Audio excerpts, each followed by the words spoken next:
বিবাহিত রাবিয়ান কাপলদের জন্য এই একটা আবাসিক হল নির্মাণ করা দরকার।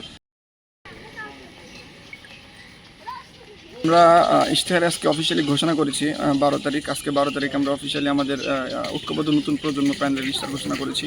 সেখানে আপনি যেটা বললেন বিবাহিত রাবিয়ান কাপলদের জন্য আবাসিক হল নির্মাণ করতে হবে।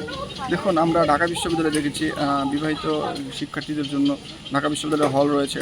আমরা রাজশাহী বিশ্ববিদ্যালয়ে সেরকম পাইনি। এবং আপনারা জানেন, আমরা পত্রপত্রিকা এবং টিভি মিডিয়ায় আমরা দেখে থাকি যে অনেক বিসিএস ক্যাডার কাপল হয়।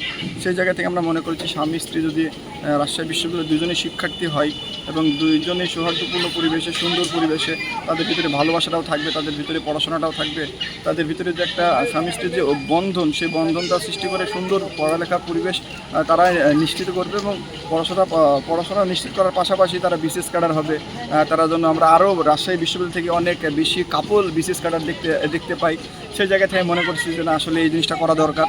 এই আবাসিক হলটা নির্মাণ করলে আমাদের রাজশাহী বিশ্বে অনেক শিক্ষার্থী আছে যারা আসলে বিবাহিত, কিন্তু তারা বাসায় থাকে অথবা কোনো একটা জায়গায় থাকতে পারে, কিন্তু রাজশাহীতে কর্মসংস্থানের সীমাবদ্ধতার কারণে তারা অনেকে আবার একসাথে এক জায়গায় থাকতে পারে না।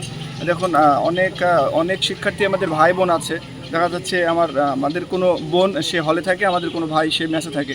তারা এই বিবাহিত অবস্থায় যদি দুজন আলাদা থাকে, তাদের ভিতরে একটা যে ভালোবাসাপূর্ণ সম্পর্ক, সেটা আসলে একটু হলেও তারা বঞ্চিত হয়। সেই জায়গা থেকে বলেছি, তারা দুজনে যদি এক থাকে, তারা সুন্দর এক থেকে পড়াশোনাটাও করতে পারবে।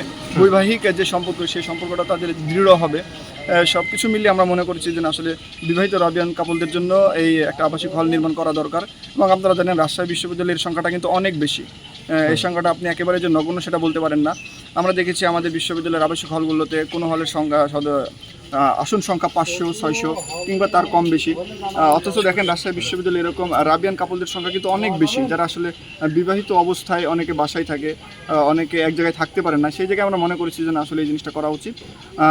আমরা ইনশাল্লাহ, আমরা যদি নির্বাচিত হই, আমরা এই জিনিসটা নিয়ে বিশ্ববিদ্যালয় প্রশাসনের সাথে আলোচনা করে এর একটা সুরাহা করার চেষ্টা করবো ইনশাল্লাহ।